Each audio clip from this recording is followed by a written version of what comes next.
I'm Dr. Justin Sledge, and welcome to Esoterica, where we explore the arcane in history, philosophy, and religion. One of the most difficult aspects in starting to study Jewish mysticism and Kabbalah is getting a handle on just how those ideas developed over time. It's tempting to think that, for instance, Kabbalah has just always existed in the form that we have it, or that Kabbalah is just one thing at all. Of course, neither of these positions is really tenable. Such notions developed greatly through the ages and are still developing, and there are now, and there have always been, numerous mutually exclusive schools of Jewish mysticism and Kabbalah. This class is meant to serve as an introduction to Jewish mysticism and Kabbalah from the point of view of its incredibly complex development from the prophets of ancient Israel unto the rise of modern Hasidism in the 18th century. Of course, this series isn't meant to be exhaustive by any means, but only should serve as a springboard for deeper study and reflection, and hopefully it will also enable you to situate developments in Jewish mysticism and Kabbalah in their historical and cultural context, and hopefully embolden you to dive into the primary texts, which are admittedly as sublime as they are obscure.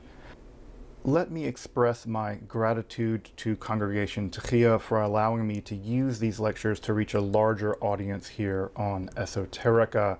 If you want, you can find the entire series under the playlist Entering the Garden, an Introduction to Jewish Mysticism and Kabbalah. I'll be uploading them over the next few weeks, or if you find these episodes after autumn of 2021 and you want to watch the entire series, you can find them in that playlist. If you find this series on Kabbalah interesting, I'd hope you check out my other content on topics in esotericism, and perhaps consider supporting the production of free academic and scholarly topics in occultism, hermetic philosophy by joining my Patreon, or perhaps with a one-time donation. You can find those links below, and I really appreciate your consideration. Now, let's enter the garden of Jewish mysticism and Kabbalah. All right, folks. Well, we're about at 5 after, I'm going to pick up with some summary from last time so we can all be on roughly the same page of completely mysterious books that no one really understands, which is great. That said, we'll do some summary and then we'll jump into it after I'll open up things a little bit more for questions, just in case there's some lingering questions. And again, I say questions, I mean questions I can possibly answer. If you ask me questions like, how do I make a golem? I'll tell you, I have no idea, but here are 3 books in Aramaic that allegedly tell you how to do it. Go forth and have fun. So as we covered last time, we took a look at some of the really foundational texts that go on to form what I might call proto-Kabbalah. And anytime I hear the word proto anything, it just sounds like completely pretentious academic speak. But what I mean here is that these are going to be texts that are going to either underwrite, or they're going to deeply inform, they're going to give some really important terminology to what will become Kabbalah. But they're kind of bridge texts from the period before the rise of the Kabbalah, which we'll get to in earnest tonight. And they're texts that underwrite or undergird or allow or serve as a foundation for what's going to become the Kabbalah as you may know it, or as you don't know it and you're here to learn more about it, or you've heard this word from Madonna or whatever. I think even Britney Spears, God bless her, has a Kabbalah tattoo, I think. I don't know. May the Lord help her. She needs help, and not she doesn't need help. The people that are doing terrible things to her, they need help. At any rate, the Sefer Yetzirah is probably one of the more famous of these books, and it's a very tiny little book. Like I think I said last time, in its normal recension, it's only a couple thousand words long. And it's a book of cosmogenesis, which is just a $2 word that means something like how the world came into being.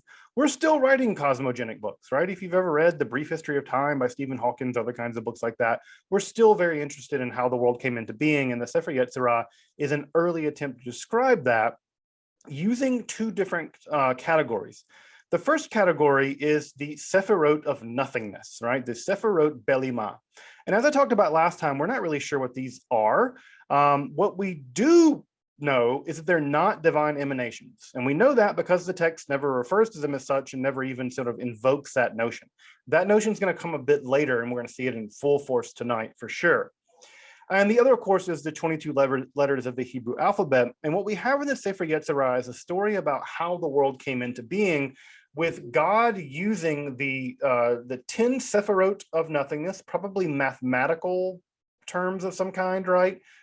Some kind of math term, and then the 22 letters of the Hebrew alphabet, and using those together, God hews creation out of nothingness. And I love this image of hewing. It's as if God is sort of like hammering away at nothing to form something. And it's a really, I've always found this image to be very beautiful because it doesn't have this sort of God just went, and then everything came into being. It's a kind of working class God in the minds, building things out of nothing with numbers and letters. And I always appreciate the working class God hewing the world out of being. This is the Rosie the Riveter God. This is not the aristocratic God speaking from a throne from on high. So I appreciate that image a lot more. It's a wobbly God. What we have, all right, in these images of the undergirding structure of Sefer Yetzirah is that word and being have a continuity. That language and speech and ontology and metaphysics are connected in a very deep, powerful way. Parmenides, this is echoing perhaps an idea going back to Parmenides, where Parmenides said that there is no difference between thought and being, between logos and ontos, that the ontos and logos are the same kind of idea. By the way, in philosophy, that idea has come roaring back in the 20th century and the 21st century. And so in many ways, we think of this as a pre-modern notion, but it's become both a pre-modern and a post-modern notion at the same time. The snake always swallows its tail. So Sefer Yetzirah gives us an idea about how language and being relate to one another and how being emerges from divine language. And again, the snake swallow its tail, right? It's also how one that speaks, us, we can also, because we speak, and if we can speak correctly, right? Not that I can, I'm Southern, but if we can speak correctly, right, we can force reality to our will. We can magically use reality to do what we want. And of course, that's going to underwrite the entire Golem legend. And that Golem legend, of course, we see all the way back in at least as early as the Babylonian Talmud, where some rabbis were able to use Hilchot Yetzirah or Safer Yetzirah to shape into being living creatures, whether they were calf or a human being. Now, they're not perfect, right? Because we never speak as well as God does. I don't know what dialect of Hebrew God speaks, but we never speak as well as God does. And the idea, right? I imagine that God speaks Yemeni Hebrew. I always love the way Yemeni sound. They have this, they still separate between all the different pharyngeal and glottal sounds that have been well lost to both Sephardi and Ashkenazic Hebrew. By the way, the Babylonian Talmud says that if you can't pronounce the difference between an ayin and an aleph, that God doesn't hear your prayers. It's a minority position, but I do like the rigorous attention to linguistic detail on the part of at least that rabbi. At any rate, what we have in the Golem legend is the ability to speak being into being. We can speak beings into being, specifically other people and even other animals. And of course, if you remember back to that line in the Babylonian Talmud, it says that if you're really righteous, you could speak an entire world into being, right? So this is a really incredible concept. It's not just that you can create people, right? That's already miraculous enough, that you can create an olam. You can create an entire world. And so this is a truly tremendous idea to be found in Jewish mysticism, reaching all the way back to the Talmud and of course to the Sefer Yetzirah, as it appears sometime before the 10th century. And I say sometime before the 10th century because there's a lot of debate about it. I have my position, which I think I named last time, but there's a lot of debate about when exactly this text comes into being. Now, over there in Europe, the backwater that was Europe, again, we should always remember that Europe in the 10th century was a place that no human being in their right mind wanted to live because it was a dark ages movement of a bunch of barbarians killing each other. Back there in the backwater that was Europe in the early Middle Ages, we have some elements coming together in what is called Ashkenaz, that is to say, what we now call Germany. And again, Ashkenaz is sort of a more broad term for Germany, but sort of in the German milieu, where we have a couple of different mystical movements going on. And the two mystical movements that really matter for us are going to be what is called the unique Cherub circle, and what is also called the folks called the German pietists, or the Chaste Ashkenaz. The unique Cherub circle is going to be very important because they're going to develop a very unique theology in which they really center the idea of Ha'atzalut, right? And Ha'atzalut is the idea of, or Ha'atzalah rather, is the idea of emanation, which is to say that God doesn't just create being in the sense that there is God and then there is being and God is outside of being. Rather, right, you can imagine it like, I always imagine those like really fancy weddings that have the big pyramids of champagne, right, where there's like one champagne, right, being poured at the top and it goes down all the different glasses. Well, imagine that there's an infinite amount of champagne, and God is the champagne being poured down all the glasses, right, and all of those glasses are reality. And so, or whatever, or candles lighting one another. There's lots of images for this. I even heard one of like milk overflowing from when you boil milk. I don't know who boils milk, but apparently people do. At any rate, so the idea, right, is that what you have is that rather than creation being distinct than the creator, what we have is the idea that creation and creation are part of a continuum. They're part of a spectrum of reality where God is the most real thing, and at some level it tatters off into non-being, right? It tatters off infinitely into non-being. And that's a very different conception of God's over here and then there's creation over there, and God and creation are distinct. So this idea emerges in the unique Cherub circle. And remember that the unique Cherub was a kind of individual angel, a very special kind of angel, Metatron maybe, that is able to be the outer glory of God. There is an inner hidden glory, God's inner transcendence, and then there is an outer glory, right? And that outer glory is the unique Cherub, right? And then that unique Cherub communicates the outer glory to the rest of the Olam, and that outer glory sort of echoes out into being. And that outer glory is part of what creates our world. I also mentioned the Chaste Ashkenaz. There's a lot of debate about the Chaste Ashkenaz at this point. An earlier theory of Jewish mysticism claimed that it was an entire movement of Jewish mysticism in the early part of the 11th, 12th century in Germany, in the Ashkenaz. I don't like to say Germany because Germany conjures up so many ideas because of European Jewish history, and because Germany wasn't a state at that point. Germany was like a bunch of tiny little warring states. Like, it's like saying you're the king of Hamtramck. Like, that's what Germany was. It was 300 Hamtramcks all wed together with a bunch of different kings. I like saying Ashkenaz because Ashkenaz communicates how amorphous the barriers are, right? What was Ashkenaz? If you want a general idea of where we're talking, if you know something about Germany, we're talking about the area around Regensburg. So you may know another famous mystic also from the area around Regensburg. That is Hildegard of Bingen. Hildegard of Bingen and the Chaste Ashkenaz would have lived in very close proximity to one another.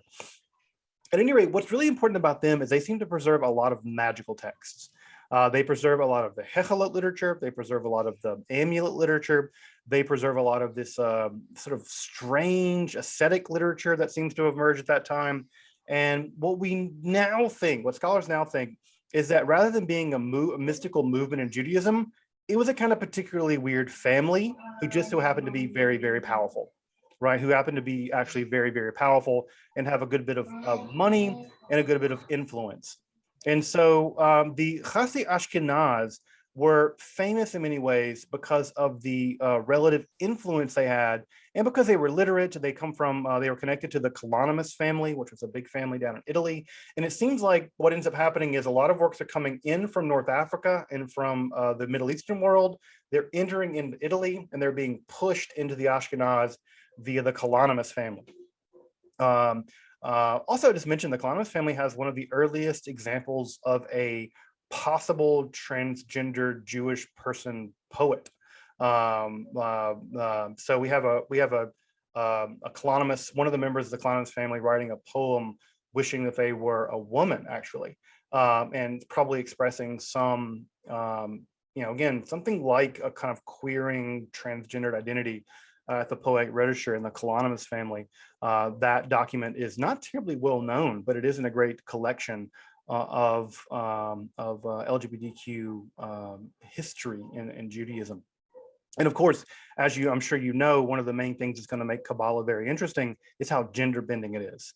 That God is going to be female and male and masculine and feminine and neither of these things. And so part of what's going to make Kabbalah so fascinating is the gender bending that's going to go on. And we'll talk a bit about that tonight. So again, to what degree that comes out of the Kalonymus family and the Chassidei Ashkenaz, we don't know. They're also one of the few ascetic Jewish movements in history. That is to say, Jews who intentionally harm their bodies in order to get closer to God. Judaism doesn't typically have an ascetic dimension so much. They're fast, but they're very well constrained. You're not allowed to go beyond them. But the Chassidei Ashkenaz movement had lots of different penitential and ascetic practices, like rolling around naked in the snow to atone for your sins, which I guess in the wintertime here in Michigan, if you want to try out Chassidei Ashkenaz practice, just take your clothes off and roll around in the snow and see if you get closer to God. Your mileage will vary. As I mentioned last time, also, the other main text that's also critically important for the development of Kabbalah, as we'll get to tonight, is the Sefer Bahir. And the Sefer Bahir is the first time in which we have the idea coming from Sefer Yetzirah, right? That the world is formed from the Sepharot Balima, the Sepharot of nothingness, and from the unique cherub circle over there in Ashkenaz. We have the idea of Atzalah, of emanation. Those are in the Sefer Bahir slammed together. They're synthesized. And for the first time in the Sefer Bahir, we see the idea that God is in fact 10 emanations. That idea first appears in the Sefer Bahir. And so in that way, the Sefer Bahir is the first true Kabbalistic book. So sometimes people ask me, where should I start studying Kabbalah if I want to start reading Kabbalistic literature? Well, if you don't want things to be too complicated, start with the Sefer Bahir, because it's the first. Now, does that mean it's going to be the most introductory? No. Because if you've ever studied any philosopher or any mystic, when they're trying to forge a new idea, those texts are often the most difficult because they're having to synthesize and work with ideas that are half formed and excuse me. Those ideas are very half formed and they're groping at things. And a classic example of this is I tell people, right, if you want to read the first book on metaphysics, you can go read Parmenides' books, or you can go read Aristotle's books on metaphysics. Now, those are some of the most difficult books about metaphysics ever written. Why? Because they're inventing it, right? They're inventing the very language by which you describe things that aren't physical. It's the most abstract, difficult things you can imagine. So the language is very tough. And so the Sefer Bahir is notoriously difficult to understand. Now, again, is it always impossible to understand? No, but it's pretty hard. It's pretty hard. But again, I think the Bahir is a perfectly approachable text in lots of other ways. The other two things to say about the Sefer Bahir that are crucially important as we begin to get into Kabbalah tonight is one, Sefer Bahir is a pseudopographic text. I like that I said pseudopographic without making a single mistake. Pseudopographic texts are just texts that are written as if they were being written by someone else, almost always someone more famous than the person writing them. I don't know, Taylor Swift is probably not going to write a pseudopographic text because Taylor Swift is famous enough to write Taylor Swift, and Taylor Swift's going to sell her own book because she's magic. Well, if I write a book, I might attribute it to Taylor Swift. That's a probably bad idea because I'm pretty sure that she would sue me. But right, what I could do is attribute it to someone who couldn't sue me. So what I would attribute it to is Nakana bin Hakunya, right? A guy who lived 2,000 years ago in Palestine, and he had a kind of general mystical idea. That's exactly what these guys are doing. Or I contribute it to Enoch or Abraham or Moses or whatever. There's a long history of doing this in Jewish lore, and the Sefer Bahir is attributed to a first century sage. That same structure is going to be picked up by the Safer Zohar, which we'll get to next time. And that text is being attributed to Shimon Bar Yochai, another second century sage, who's also very important for mystical stuff as well. The last thing I'll say about the Sefer Bahir is that there are what we might call Gnostic elements in the text. Gnosticism, as you may remember, was a religious current in the late classical world, and somewhat there, the late classical world, that second, third, fourth centuries, and it survived a little longer. In some ways, it survived even into medieval Europe in some ways. And the Gnostic idea is the idea that there is the world is fundamentally dual, right? There is a good world and an evil world. The physical world is typically bad. The spiritual world is typically good. And the task is to get out of this prison world, right? We live in a prison world of physicality, and the task is to get out of that world. And we see some elements of that in the Sefer Bahir. And also, by the way, in the Sefer Bahir, it's one of the first times that we begin to see the idea of the feminine divine. It's there that we see Chokhmah, wisdom, being personified as divine. And that's going to be a huge shift in a minute as we get into the Kabbalah proper, because it's also going to be the time where the Shekhinah goes from not just being feminine gender grammar-wise, like it is in the Talmud, to being feminine gender divine-wise, the way that it is in Kabbalah. So again, one of the things you'll see about when we get into Kabbalah is that often what makes Kabbalah very radical is not that it reads texts in strange ways. What makes Kabbalah very radical is it typically reads texts very literally, hyper literally. And so if Shekhinah is a feminine gendered grammatical word, they say, no, it's not just grammar, folks. That's being, because the Torah never makes any mistakes, ever. Nothing's on accident. And so if the word is grammatically feminine, that means God must be feminine, full stop. And so part of what makes Kabbalah so fascinating is not that it bends things around, and of course it does that too, it says how literal it takes things. And so we'll see that when we get into the Safer Zohar next week. All right, folks, just briefly, any other questions before we jump into Proto-Kabbalah tonight? Still be in the Proto-Kabbalah world tonight. But again, I think a lot of the stuff will still be Kabbalah, strictly speaking, as well. This might be a difficult question, but they all are. The authors of these texts, any idea or any speculation on who they might be? We have a lot of speculation. Sefer Yetzirah, the Zahi Weiss has, I think, the best book about Sefer Yetzirah. He claims that it's being written in what he calls para-rabbinical circles. That is to say, people who are adjacent to the rabbinical world, but also have their knee or have their toe in the philosophical world and the Christian Syriac world. We forget that that prior to the Islamic conquest, there was an enormous amount of translation of philosophical texts into Syriac by Christians in places like Syria. And that world was a booming philosophical world. And what ends up happening is that area is conquered by the armies of Islam. And then that the milieu in which that world existed is eclipsed, and those texts are rapidly translated into Arabic. And so Zahi Weiss argues, and I think convincingly, that if we look at some Samaritan literature and we look at some Syriac literature, there are texts that look a lot like the Sefer Yetzirah existing in those milieus. Does that tell us who? No. Does it maybe tell us when and where? Kind of. So someone with rabbinical knowledge, they're writing in very pure Mishnaic Hebrew, probably in contact with the rabbinical world, but also probably having their toe in the philosophical world and maybe in the mystical world, somewhere there. But the problem is that once Islam took over those areas in which I think the Umayyad Caliphate took over, the data gets really jarbled, because we're talking about a period of maybe a couple hundred years, maybe 150 years. So that world existed and then was quickly eclipsed in the literary circles. The Sefer Bahir is just a mess. It could have originated in Europe. It could have originated in Mesopotamia. There are people, scholars, who are much better at this stuff than I am, much more articulate, much more learned. Convincing arguments have been made on both sides. Some people say that it originated somewhere in Europe. Some people have argued it originated somewhere in Mesopotamia. I don't know. I've never seen an argument that's a slam dunk case. So the Bahir is just one of these texts where no one really knows exactly where it originated. The Bahir is much more closely in the rabbinical circuit. It reads a lot more like rabbinical literature.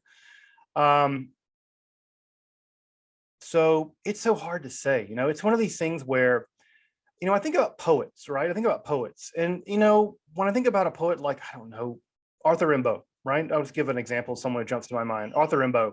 Arthur Rimbaud was a poet who existed in poetic circles in France in the 19th century, but created a poetic language that no one could have saw coming. He basically gave birth to poetic symbolism as we know it, in some sense, modern poetry. And if someone would have told me that was written somewhere else completely by someone else, it's just that genius is a weird thing. And so it's so hard to know exactly where these texts emerged and how they developed, but the Sefer Bahir is profoundly mysterious. So I think you'd have to look at you have to look at the literature and see the arguments, but I've never seen a convincing argument about someone claiming where it emerges. We do know where it took hold, and it took hold primarily in Europe. And so for many people, that's a good argument that was written in Europe because that's where we see it flourish. Sefer Yetzirah is weird because it seems to flourish in 5 different places simultaneously all through the world. So we see versions of it. We see commentaries being written in Italy at the same time they're being written in Iraq, at the same time they're being written in Egypt. And you're like, how the hell did this text get to these different places this fast? And why did they all start writing commentaries in the 10th century? What happened, right? And the answer is we don't know. Scholarship is still working on this problem. It's profoundly mysterious because we know they weren't working together. It's not like the Sadia Gaon and Shabbatai Donolo and Yehuda Barzilai over in Spain were all saying, hey, let's write commentaries on Sefer Yetzirah. They didn't even know they were doing it. And yet it just, so I don't know. It's something's going, there's a story there. And the truth of the matter is we don't know. And also, by the way, Sefer Yetzirah is also composed in what is sometimes called the Jewish Dark Age. There was a period after the Talmud, but before the rise of the Midrash, where we have basically no documentation. There's a 300-year period in which nothing seems to have been written, right? And yet Sefer Yetzirah was. So it's weird. It's super weird. It's a weird, it's profoundly weird. Again, and sometimes I tell people, young scholars who want to get into this field, they're like, is there anything left to do? And I'm like, you have no idea. Basic things we don't know. Basic things we don't know. And it's going to take people who read Persian. It's going to take people who read Arabic. It's going to take people who read Hebrew. And people are going to be in these archives in countries like Iraq, in countries like Iran, because it's in those places, I think, where if there is a clue in Syria, if there is a clue to any of this, it's going to be in the state archives of those countries. And, lucky getting someone who can do all that work in those countries to do the work. The geopolitics subsumes this kind of literature, unfortunately. Other questions before I jump into tonight?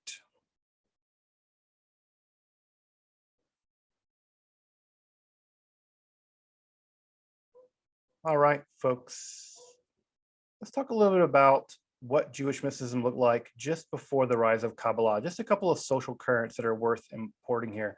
I don't have to tell y'all, right, that already by the time that Kabbalah appears, Jewish mysticism is already really complex. It's already intertwined. There are already several currents of it. Jewish mysticism wasn't one thing by the time Kabbalah appears. You have lots of currents. Sefer Yetzirah, Hechalit literature, Jewish magic. Jewish mysticism in a broad way was already very complex by the time Kabbalah appears. So in many ways, it has a lot to work with. It has a huge repertoire of things that it can work with. Secondly, the Jewish world, once Kabbalah appears, had already spent centuries being racked by what is called the Maimonidean controversy.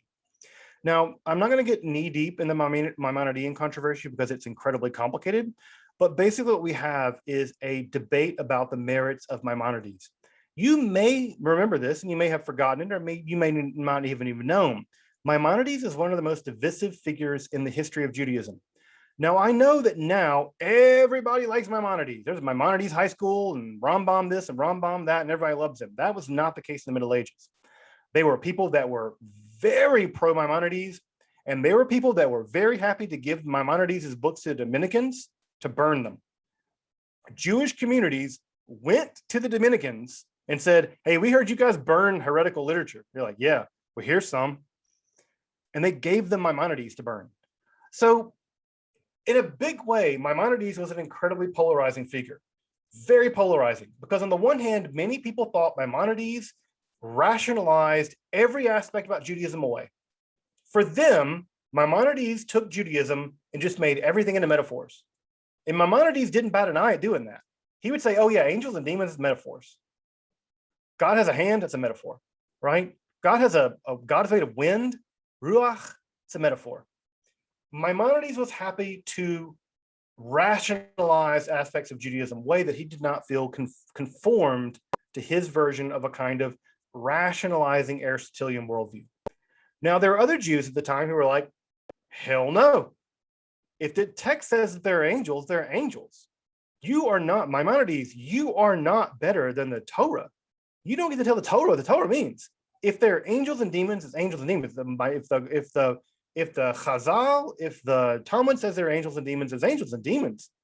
And too bad, Maimonides. You can be smart as who knows what. And you do not get to undo this.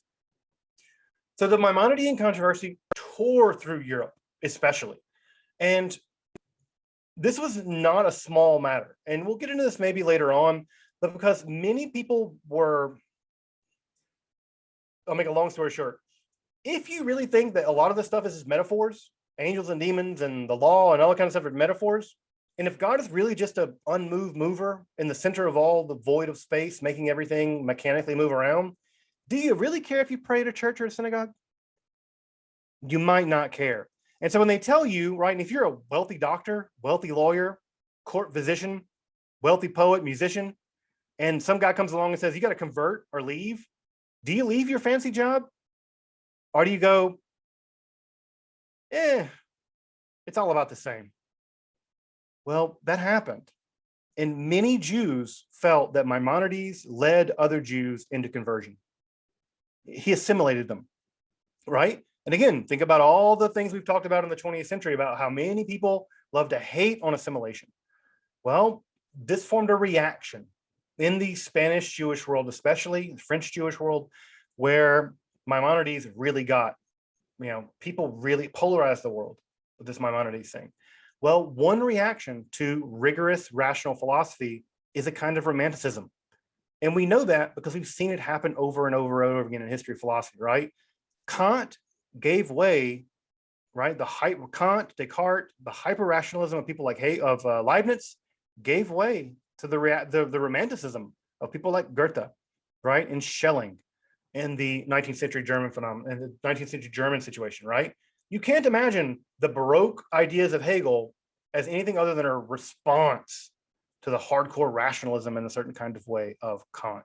So romanticism is always a reaction to rationalism in some way, and we see it actually play itself out here in the 13th century.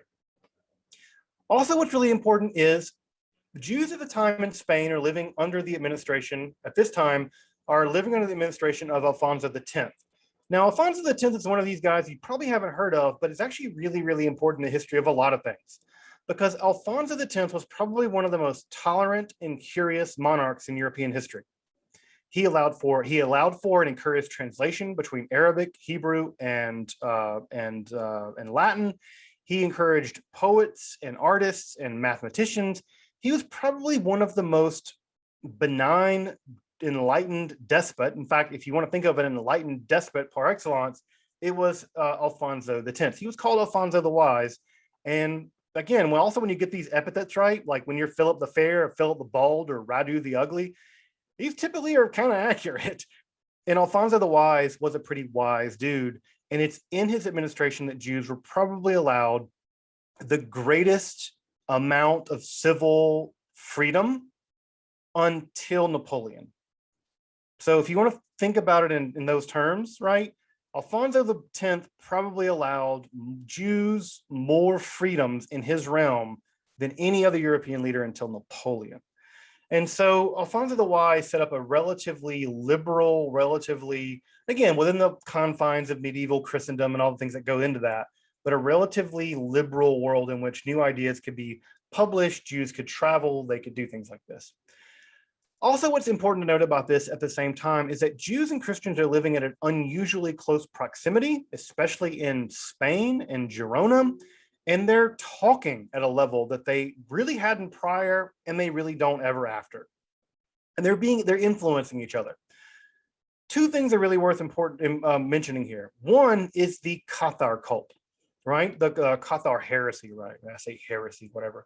The Cathars were kind of, it seems like a lay-led, semi-agrarian, dualistic movement of Christendom that lived at the very margins of Catholicism and maybe even outside of it. And they were intensely persecuted by the Catholic Church during what is called the Albigensian Crusades. People forget that the first Crusades were not Christians against Muslims, they were Christians against other Christians. The Albigensian Crusades was a crusade against, in many ways, other Christians, Albigensian Christians, Catholic Christians. And also what's important to note about this time period is this is the time period of the rise of the Marian cult.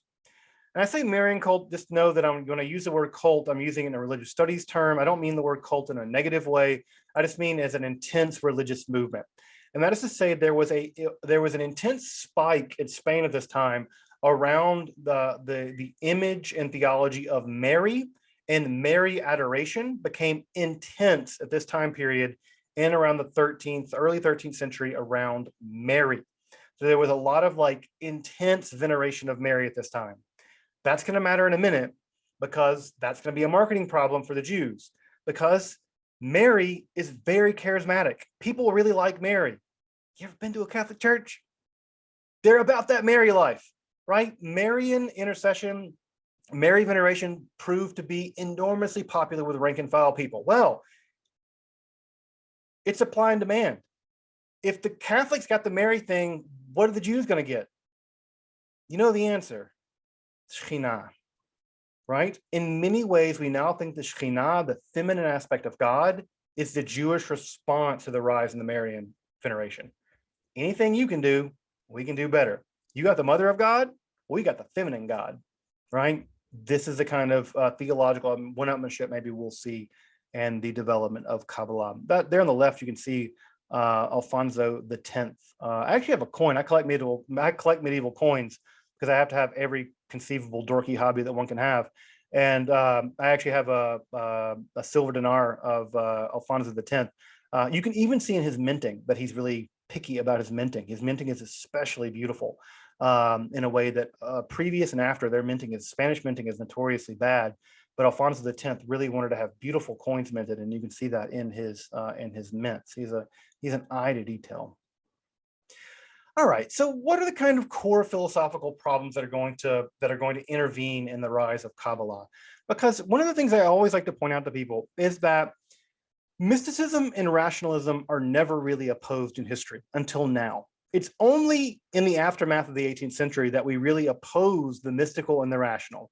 You don't see that in the Middle Ages. You don't see it in the late classical period. It's a really modern thing in many ways. So what we get, right, is an attempt to solve a group of philosophical problems. And we say philosophical, what we really might say is theosophical. They're philosophical problems that heavily overlap with theology. So it's not quite philosophy, it's not quite theology, it's something in between. Because there was already a developed Jewish theology, and there was already developed Jewish philosophy, Maimonides, Saadia Gaon, right? And there was the traditional visions of God that had been inherited from the Talmud. Well, this isn't either one of them. This is something in between. It's sort of a cutting edge kind of thing. So the question became this, and this is basically a Neoplatonic question for folks who know a bit about the history of philosophy. And I say it's a Neoplatonic question because Neoplatonism is now moving into Europe via the Islamic context for the first time. And that question is this, and it's a pretty basic question that is probably unanswerable. We have an infinite God because no one wants a finite God, right? You don't want a God who like doesn't know stuff. Like you ask God like, hey, what's the derivative of this? And God's like, You don't want a God who doesn't know calculus. You want a completely transcendent God that is all knowing, all powerful, all wise, all good, all the things, right? You want this God. Everybody wants that transcendent God. And yet we ain't transcendent. We're immanent. I don't know everything about calculus. I guarantee you, right? I don't know everything about the Kabbalah. I don't know everything about most things. 99.999 things I don't know everything about. I don't know anything about anything, probably. This is a basic philosophical problem. How do you bridge the gap? Because let's do some basic math. Infinity minus 1 is still infinity. Infinity minus 10 million is still infinity. Infinity minus 12 billion, 11 billion, whatever. You can't subtract enough, right? If you think about trying to pull the infinite towards you by subtraction, you never get to it. And if you try to get to infinity, right, by adding a little bit more, a little bit more, a little bit more, you're never going to get there either. Because no matter what you add to a finite number, you'll never get to infinity. How do you bridge the gap? And Neoplatonism is infamous, for trying to solve this problem by adding in what they called hypostases. Hypostases is just a complicated word for things that are in between. They're things that are in the middle. They're states in the middle. And so you can see that these go from really complicated, right? So this is the most simple one here on the far left. This is the system of Plotinus, the very famous Greek Roman philosopher from the 3rd century. And then by the time we get to the Orphic philosophies, right, in this very small image, you can see how very complicated this has gotten. Now, right, these are just intermediaries between us and God, between the one and the sense world. Now, if you look at this image, right, or this image and this image, I bet you can already see where we're going. If you've ever seen an image of the Sepharot, the tree of life, with it, right? You see how these look the same? They're starting to look similar. It's because Kabbalists are going to solve the problem in a pretty similar way. All right. Again, we have to end this weird modern idea that mysticism and rationality, mysticism and philosophy can't play together. They've always played together until recently. And this is a great example where they clearly played together. Now, Kabbalah wants to, like I say, have its cake and eat it too. They want to maintain that God is in fact infinitely transcendent. They want to maintain that. And they want to maintain that God is immanent. God is the God of the Hebrew Bible that walks around in the cool of the evening in the Garden of Eden. They want to maintain God's radical transcendence and God's radical immanence. They want to have both because they have to have both. Because if God showed up to some guy and gave him a bunch of rules, God is immanent to this world. And also, if God is responsible for being, God must transcend being, because being can't come from being, being must come from something else. And so God must also be beyond being too. And how Kabbalah is going to solve this is by introducing 3 concepts that I bet anyone here who studied any Kabbalah already has heard of. But you may not know why they're there, right?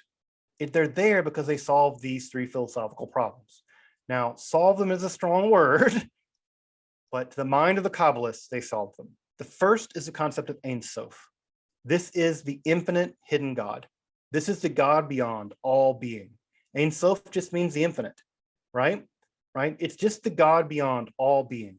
This is the God that is transcendent, that is unknowable, that is beyond everything that you could ever imagine, and is beyond all linguistic predication.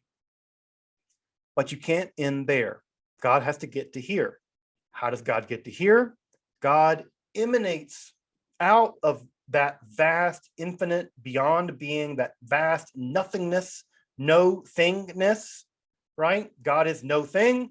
God has to begin to enumerate. God has to begin to emanate out of God's self.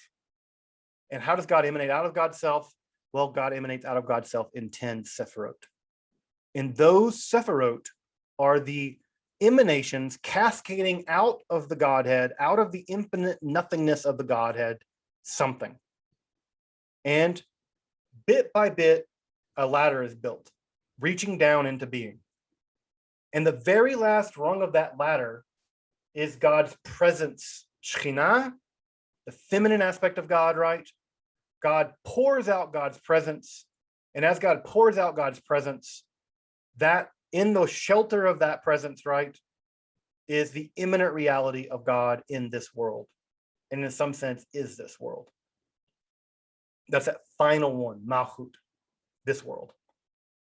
So the solution to this problem, the gap between the infinite and the finite, this Neoplatonic problem, Kabbalah is a very, very, very, very complicated way of solving that problem using these three philosophical devices: Ein Sof, the Sefirot, and Shekhinah. Now we're going to greatly complicate that story as we get into this, right? But my argument is that if you want to boil it down to a basic problem, it's that basic problem. The gap between the finite and the infinite, and the basic solution are these three things. Now, when I say basic, it's not basic at all. And also, when we get into Kabbalah, as we'll see, it gets much more complicated, right? It's going to get much more complicated. Let's talk about some of the early groups of Kabbalists at this time. The earliest one we can talk about, right? And we may need to stretch this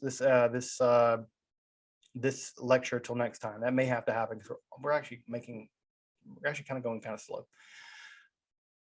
We'll make what time we have, and if we have to pick up next time where we leave off, we'll pick up where we pick up next time. The earliest school of Kabbalah that we can recognize as such is what we would call the Iyyun circle, the speculation circle. This circle of folks existed somewhere either in southern Spain, although more recent scholarship puts them, or more southern France, although more recent scholarship puts them in Spain. And this group of folks, who seem to have been a very small group of rabbinical elites focusing on these kinds of problems, for them, they also posit the idea that there's some kind of ladder gapping the infinite and the finite. And for them, however, that ladder is actually 13 Sepharot. And what they do is they say that there are 10 Sepharot, but the 10th Sepharot contains 3 additional Sefirot, right? So they think that there are 13. Now, you might be asking, why 13? Well, because they're trying to solve another problem. And that other problem is that there seem to be 13 attributes of the mercy of God in the rabbinical literature. And they think that it's much more logical for there to be 13 attributes of God rather than 10. And so they kind of roll the last 3 into the final one. It's kind of nested in there. Now, that idea of nesting emanations within emanations, right? That's going to go absolutely bonkers in a couple hundred years, where you have nested Sepharot inside nested Sepharot inside nested Sepharot. It's going to go out of control. Their metaphorical language, what really makes the Iyyun circle really important, is that a lot of their symbolic language, like the language of lights and flames, lights of fragrances, right? That when you smell a beautiful rose, right, it doesn't take anything away from the rose. Now, strictly speaking, I guess it does, but they didn't know that, right? But the idea is that when you smell in the rose still stays the same, even though you get the fragrance. And so in some ways, you can think about that the rose emitting fragrance is an image for the emanations of God in the world. In fact, this idea survives. If you've ever read the 13-petal rose, the idea that the fragrance is given off by the flower that is God, which, by the way, is a feminine symbol, right? The flower and the vulva are almost always connected together in medieval poetry. You're already beginning to get this sort of queering aspect of the nature of the Godhead, where God is feminine and male at the same time, both an active force, right, but also a passive force, that humans are the ones smelling, but God is giving off the odor. So again, you get this idea where this gender bending stuff is already beginning to happen. The image of the overflowing fountain, it's very clear that they're actually looking at medieval fountains and imagining these cascading fountains in the Middle Ages in Spain as kind of like what God is like. So you can actually look at these medieval fountains, which I've actually gone to Spain and seen some of these medieval fountains in Castile. And they're still there from this time period. And you're like, oh, wow, that's what they were seeing when they thought of the Sepharot, right? And sometimes they imagine the sun going down and they can see the sun coming through the light of the water. And that image to them is very powerful of how the universe, how the cosmos functions. They're also very keenly interested in the Sefer Yetzirah. They do write some commentaries involving the creation of the golem, and they're very interested philosophically in how creation began and it persists. About 32 very brief works of the Iyyun circle, the earliest circle of Kabbalists there, probably in Spain, survive. although some of their works are only a page long. The most famous work they produced was called a text called the Fountain of Wisdom, and the Fountain of Wisdom goes on to be reprinted and reprinted and reprinted well beyond the survival of the Iyyun circle. There is a book, I'll give a reference at the end. If you want to read basically the major works that have come down to us from the Iyyun circle, I'll give you a book that you can check out if you want to read some of their works. So many of them have been some of them have been translated.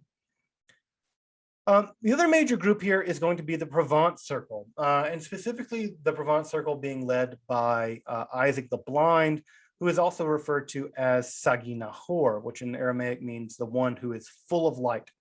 The idea is that while Sagi Nahor couldn't see from birth, he couldn't see from his eyes, but he could see with his soul, and the fact that he was blind was not a disability, it was actually an ability, because Sagi Nahor wasn't deluded like the rest of us. Sagi Nahor could see the inner structure of reality, whereas we just see a bunch of illusions. And so the idea is that Sagi Nahor was not blind, he was full of light. So I always like to refer to him as Sagi Nahor rather than Isaac the Blind. I'd rather focus on his ability than him as a disabled person. At any rate, Sagi Nahor thrived in the late part of the 12th century, and he is, so far as we can tell, the first full-time Kabbalist. He wasn't an adjunct Kabbalist. He was a full-time Kabbalist. He was a Kabbalist in the tenure track. And we can thank him for fixing the amount of the Sepharot. He fixes it to 10. After Sagi Nahor fixes the number of Sepharot to 10, he uses a verse in the Hebrew Bible from 1 Chronicles 29:11 to fix the number of Sepharot to 10. It never changes after that, ever. Sagi Nahor basically sets the stage for Kabbalah, at least in terms of delimiting the amount of Sepharot that there are. And what he argues is that the Sefirot actually existed prior to our world. They're a bridge to our world. So God exists in God's utter transcendent state. The Sepharot are a kind of intermundia. They're a world between worlds. And our world is what is connected by the ladder of the Sepharot to the world of the transcendent. So, and this will be a debate, by the way, a lot in Kabbalah, is to what degree do the Sepharot exist in our world or beyond our world, or are they a part of our world? Do they transcend our world? In which world do they exist? Do they exist before or after creation, right? When God said Yehi Or, does that inaugurate the development of the Sepharot, or do they exist prior to that? Sagi Nahor actually argues in a really dramatic and really, ingenious, there's no other word for it. What he does is to prove this, that the Sepharot existed prior to our world. Sagi Nahor actually goes to the Hebrew Bible, to the book of Genesis, and he describes how the very first chapters of Genesis, the creation story, do not describe the creation of our world. For Sagi Nahor, the Genesis creation story, let there be light, and there was light, and there was lights, and there was a firmament, and all this stuff, for him, that's not our world. That's the world before our world. So the Genesis creation story, the first Genesis creation story, describes the world. In fact, the second one too describes the generation of the post-divine world, the world after God is utterly transcendent, but before our world comes into existence.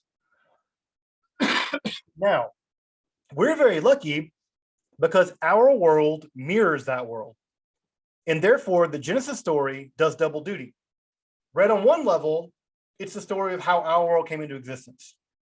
But read on a deeper level, on a more transcendent level, it's the story of how the supernal world, the world of the Sepharot, came into existence.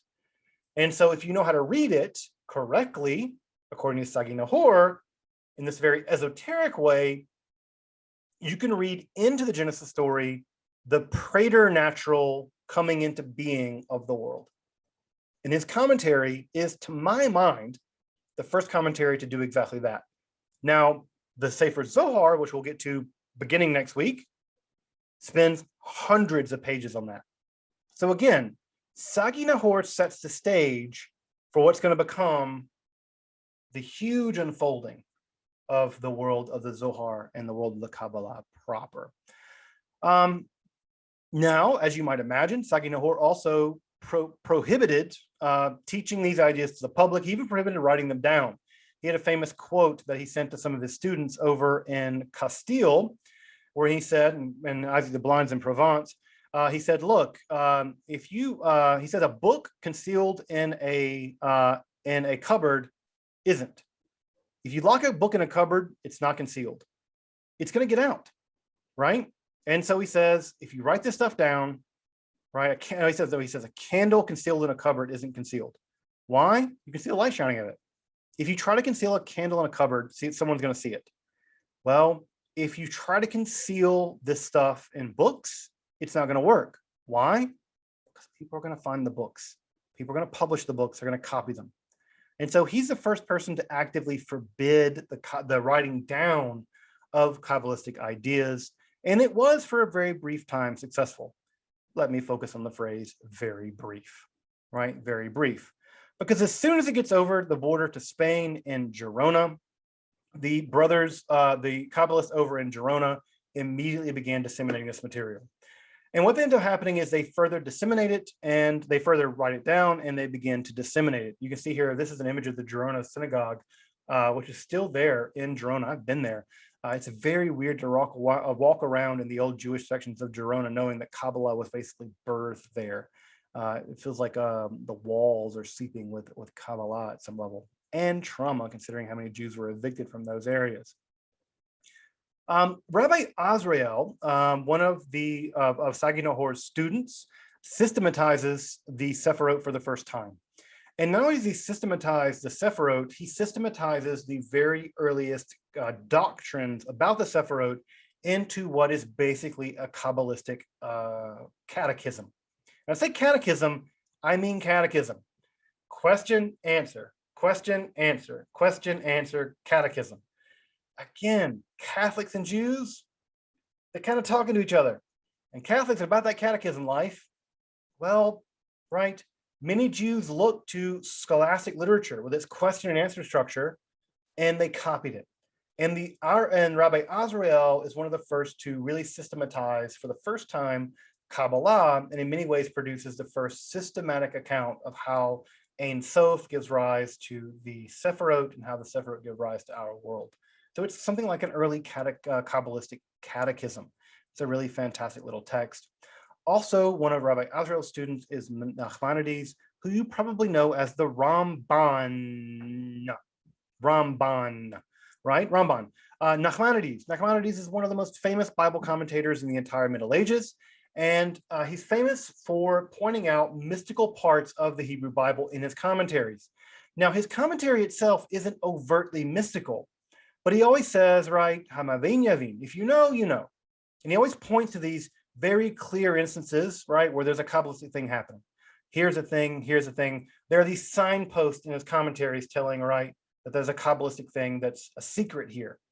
And in many ways, Nachmanides' commentary, his very mystically imbued commentary on the Hebrew Bible, goes to great lengths to making the Kabbalah more mainstream. And we're going to see this to be an issue, right? Kabbalah has always had a PR problem. It's always been the case that it's been very alluring, but rabbis have always been pretty skeptical of it for many years. And Nachmanides, one of the main things he does is he legitimates a lot of Kabbalistic ideas by including them in what was taken to be one of the most definitive Bible commentaries ever written. So sometimes you don't have to innovate a thing. Sometimes you can just legitimate a thing. And by including it, by legitimating it, by the way, we've already seen that happen with Sefer Yetzirah, right? Sefer Yetzirah basically became part of the Jewish canon because very famous Jews like Barzillai, Shabbatai Donolo, and the Saadia Gaon all wrote commentaries on it. Well, if they wrote commentaries on it, it must be good. It must be true. Well, ditto, if Nachmanides has written, right, that if you understand this, right, al derech, al pri derech, right, if you understand this, right, al pri derech emet, according to the way of truth, then it must be some Kabbalistic thing that must be important. Also, Jacob ben Sheshet is important here as well. He's basically a moralizer, right? He writes very moralizing treaties, and those moralizing treaties go a great will the way of developing a Kabbalistic moral system, which we'll get into. And also, he leads an attack on how Moses Maimonides interprets the throne of God, because this is very important, right? Because one of the things the Kabbalists are going to want to do is maintain earlier forms of mysticism, like the Merkava mysticism. Remember, it often results with one being able to witness the throne of God. And part of what Jacob ben Sheshet wants to do is maintain a very traditional mystical understanding of the throne of God, as opposed to Maimonides' very metaphorical and symbolic and non-literal, maybe more rational theory of God. Last one, folks, as we start to wrap up for this evening. We're now moving over to Castile, right, into northern central Spain. And again, the drama of the Kabbalah is playing itself out in southern France and Spain, over here now to Castile. The Castile circle really focused in on two brothers, the Coen brothers, which I know you're now thinking the Coen brothers, like they make movies, not them, but the Coen brothers in Castile. And they both claim to have found hidden lost books. Now, these hidden lost books they claim to have found, typically we look at those claims in history with a lot of skepticism, but they might have been lying. Scholars think that they may have had access to some relatively unusual books from maybe late antiquity, maybe a little later, but there's reason to believe that some of the things that they were looking at weren't completely made up out of their head. And what we get in Rabbi Jacob is a very interesting interpretation, a very esoteric interpretation of the Hebrew letters. That idea of an esoteric interpretation of the Hebrew letters we've already seen in the Safer Zohar. We get another version of it here in Rabbi Jacob. And in Rabbi Isaac, we get perhaps one of the most shocking books, I think the most top 3 shocking books ever written in Judaism.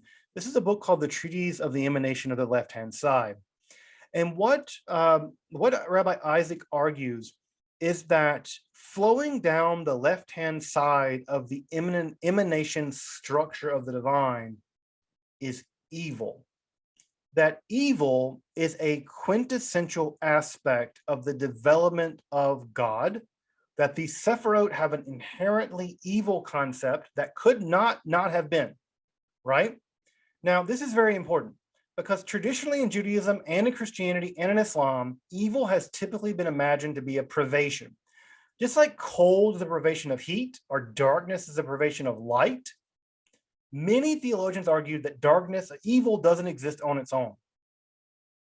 The Coen brothers, specifically in this tractate on the treatise on the emanation left-hand side, argues, no, evil is part and parcel of the structure of reality. It could not have been otherwise. And further, God did try to constrain it, and it didn't work. God tried to constrain it 3 different times. Every time it reared back into horrifying reality. And by the 3rd time, what ends up happening is there's an entire alternate Sepharot system on the back side of the Sepharot system that's evil. So imagine the divine system, right? With like all the little, dots of the Sepharot. Well, imagine they have an inverse version. That inverse version is evil, right? Now, the first 3 are destroyed.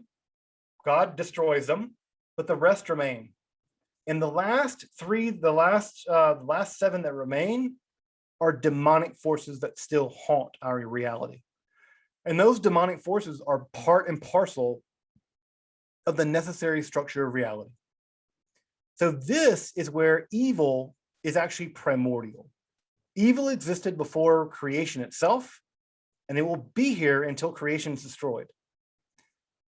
This idea, right, the idea that evil is primeval, seems to have really been influential on the development of early Kabbalah.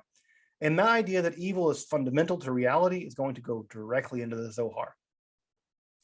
So what's going to end up happening is this evil is going to be here basically until the Messiah comes and this world is completely transformed and purged of that evil. So insofar as there is a reality, that reality is penetrated, inherently, logically penetrated with evil. Now, the idea, right, is that we can resist that evil by doing the mitzvot. This idea coming from the Treaties of Emanation left-hand side says when you do the law of God, when you follow the Torah, you're not just following the rules of God. What you're actually doing is metaphysical warfare against evil. So when you observe Sabbath, when you lay tefillin, when you give money to the poor, you're not just doing a mitzvah. You're engaged in a titanic battle of good versus evil, where the goodness pushes back against the demonic forces of evil. And by pushing back the demonic forces of evil, it creates a kind of gap. And into that gap, Messiah will come. And so the idea is that you have to do this. And the Talmud's also pretty clear about this.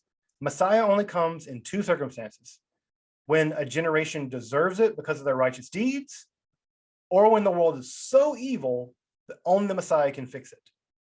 And so the idea here is you must do the work of creating a gap through righteousness in the forces of evil so that Messiah can come through and wipe it all out.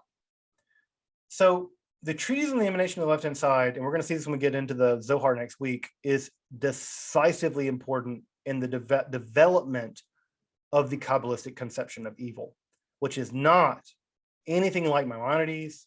It's nothing like St. Augustine. It's nothing like the proponents of al-Ashari in the Islamic tradition. This is a rigorous idea that evil is real, it is part of reality, and it must be actively resisted. Again, you can look at some Christian theologians in the Middle Ages and see also their focus on evil, right? You can even see the art of the Middle Ages, right? Where, again, have you ever seen the art of the crucifixion, right? You can see that around the time of the early Middle Ages, Jesus is hanging on the cross looking very serene. But by the High Middle Ages, he's bloated, green. He's dangling almost at a Y shape. His body is frail and broken.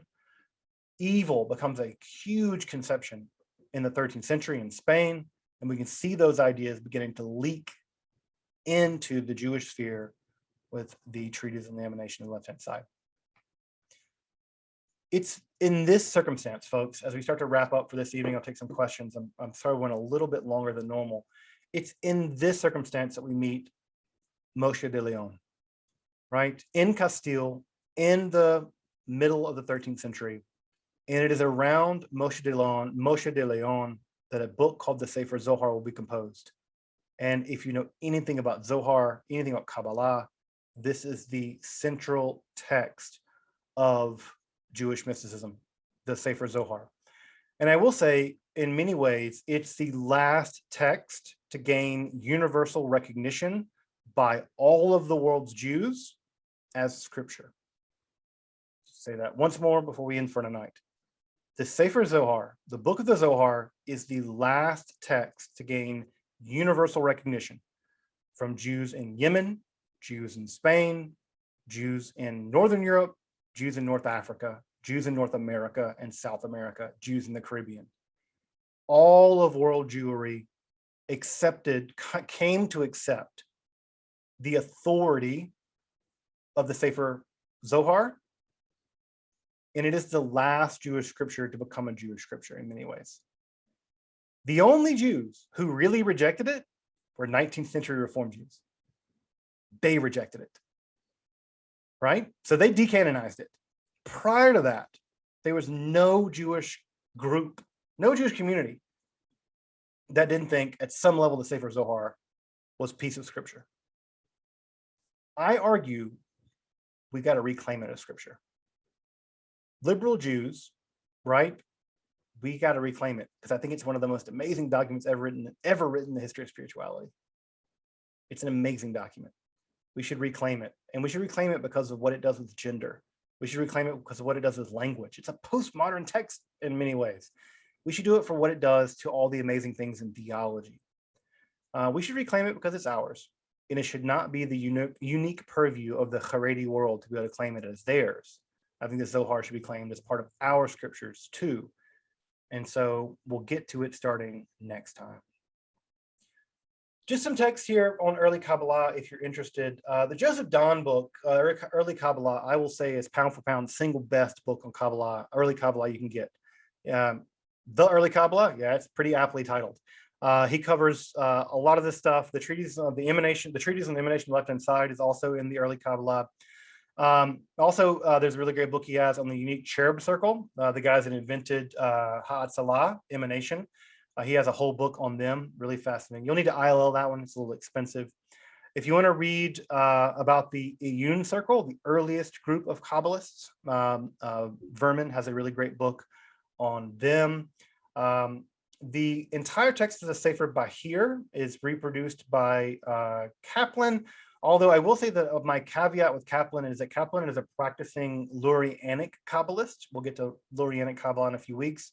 And he kind of reads back into the literature like Sefer Yetzirah and Sefer Bahir, later Lurianic conceptions, which I think distort them a little bit, but still a good text and still a good translation nonetheless. And it's like I reproduced the unique cherub circle thing down there with Joseph Don. All right, next week, folks, we get to the big one. We're going to spend an entire session on the Safer Zohar. I could do an entire class on the Safer Zohar, and easily do an entire class. I could spend the rest of my life studying the Safer Zohar, but we're going to spend an entire class on it. I'm going to do my very best to get you oriented to it, so that you can feel confident to at least beginning to get into some of the sections, because it is an intimidating text, and I'll admit it's the single most intimidating text I know of. Like Hegel, Fisher Price compared to the Safer Zohar, right? Like just, phenomenology of spirit, that's like training wheels. So, so that said, folks, Safer Zohar next week. Welcome back, and thank you for joining me as I explore the garden that is Jewish mysticism and Kabbalah. Again, if you'd like to support my work of providing accessible, free, and scholarly content on topics like Kabbalah, alchemy, and the occult, along with magic and Hermetic philosophy, consider supporting my work on Patreon, or perhaps with a one-time donation. You can find those links below.